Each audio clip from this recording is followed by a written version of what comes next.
Bueno, buenas tardes a todos. Estamos en el taller de nutrición número 7 y hoy vamos a hablar de la nutrición deportiva. Ya se pone un poco la cosa un poco más seria porque ya este taller está pensado para gente que ya va a otro nivel con el deporte y quiere mejorar su rendimiento deportivo, ¿no?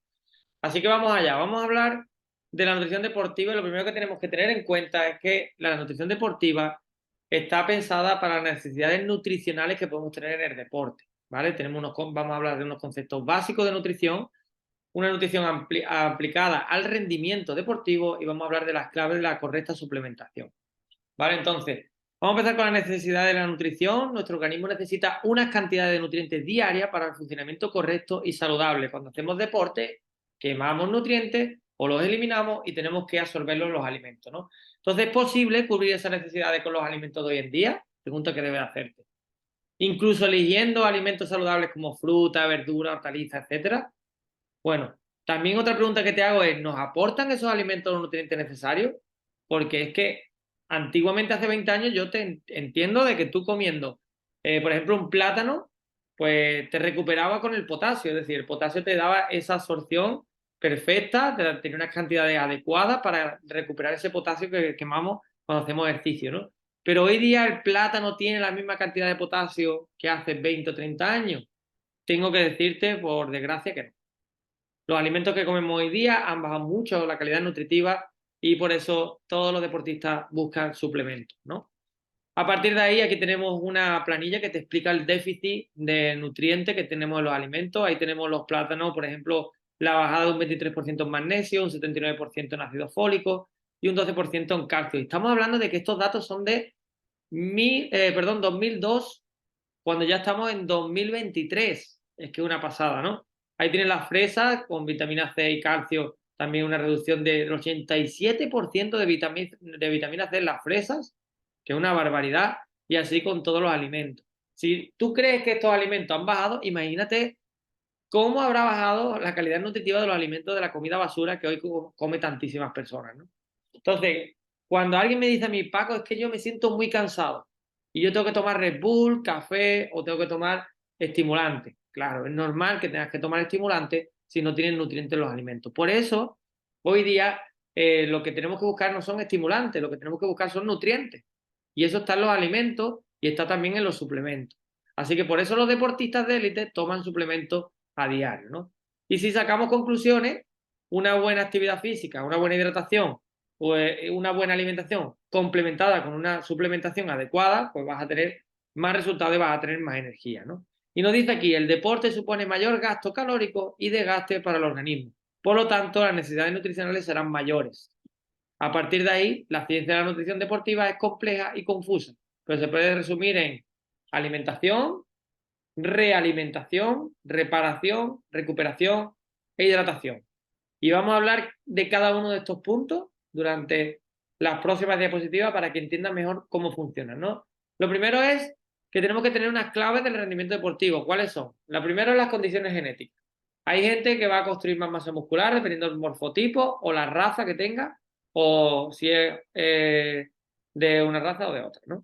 Luego, entrenamiento, tenemos que tener una buena planificación, no es lo mismo hacer ciclos de entrenamiento o fases activas y fases de descanso, o hacer entrenamientos de fuerza, o hacer entrenamientos aeróbicos, o hacer triatlones, o lo que estés haciendo, ¿vale? Eso también es algo que tenemos que tener en cuenta. Y luego la nutrición, tenemos que tener una alimentación adecuada y con tu objetivo y una suplementación adecuada, ¿vale? Si estamos buscando mejor rendimiento deportivo.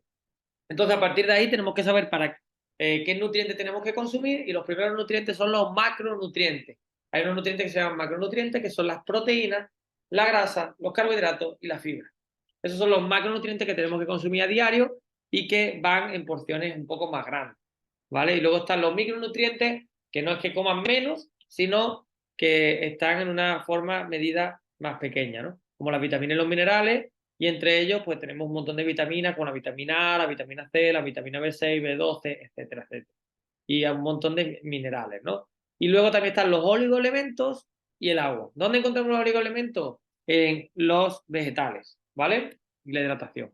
A partir de ahí tenemos que tener claro también que hay unas funciones en nuestro cuerpo que son energéticas y otras son estructurales, y las funciones energéticas son los carbohidratos y la grasa, y las funciones estructurales son las proteínas y las grasas, ¿vale?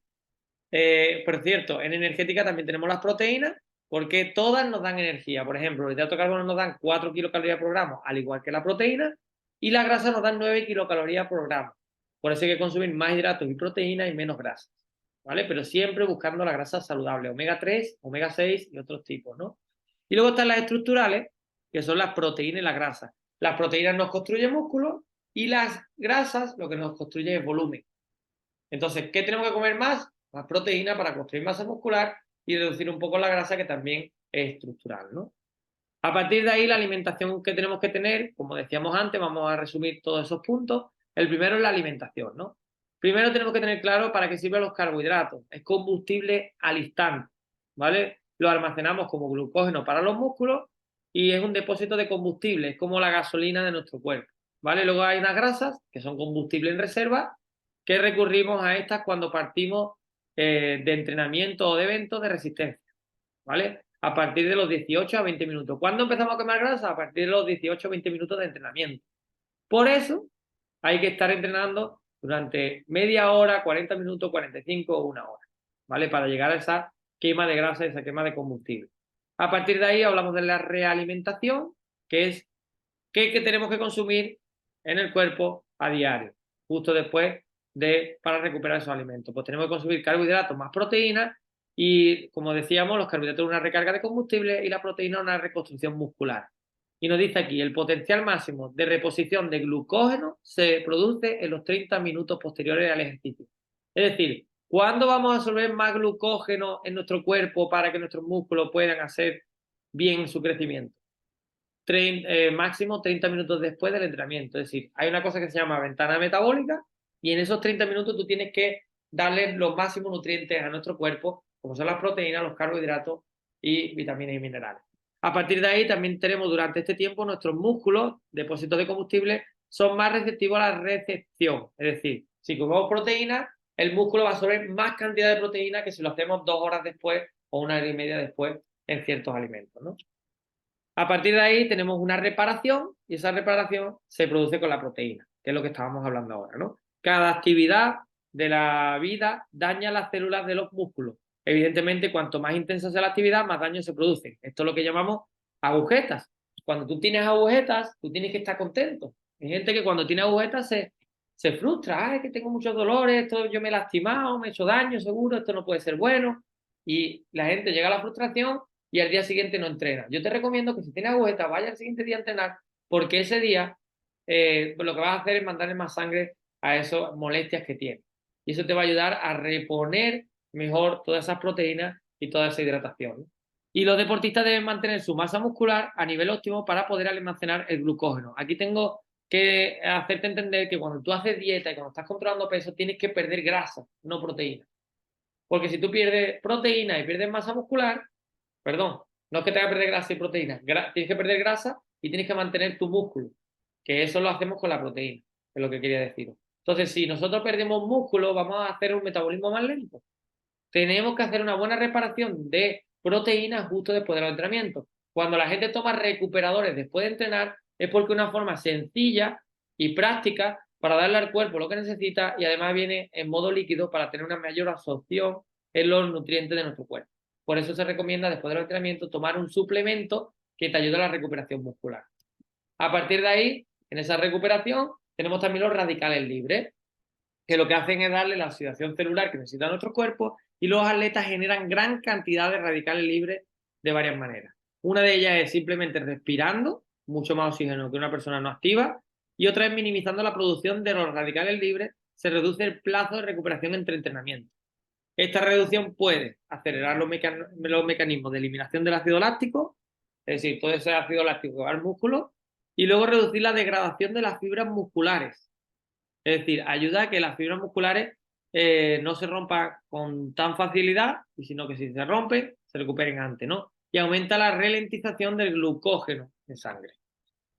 Y bueno, creo que este es uno de los últimos puntos, que es la hidratación, y hablaremos del balance híbrido dentro de esta hidratación. Tenemos que hacer un buen balance, que es beber agua durante los entrenamientos y ayudará a mantener y restaurar el balance de los fluidos corporales, es decir, la sudoración. El agua ayuda a mantener la circulación normal de los músculos y ayuda a la regulación térmica del organismo. Si tú no bebes agua, vas a subir mucho la temperatura corporal y te vas a cansar más rápido, ¿no? Y vas a tener una deshidratación y eso te va a llevar a una paja, que es lo que llamamos, ¿no?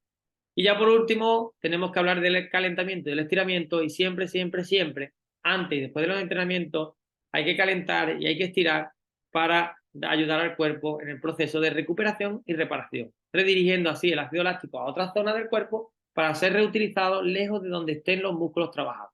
Es decir, si yo estiro todo el cuerpo, voy a mandar ácido láctico a todos los músculos y eso va a hacer que tenga menos dolores, disminuyendo así la fatiga y los dolores post-entrenamiento.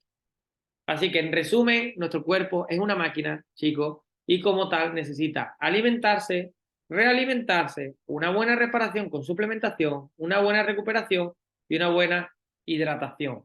Si le damos al cuerpo todo esto, vas a tener un cuerpo óptimo para estar en forma, abdominales marcados, glúteos en el cogote, fuerte, en forma y con una resistencia espectacular. Así que chicos, gracias por estar en esta formación. Y la próxima reunión será el taller de nutrición del módulo 8 sobre las proteínas. Así que un abrazo a todos y nos vemos en la siguiente sesión hablando sobre la importancia del consumo de proteínas en nuestra alimentación.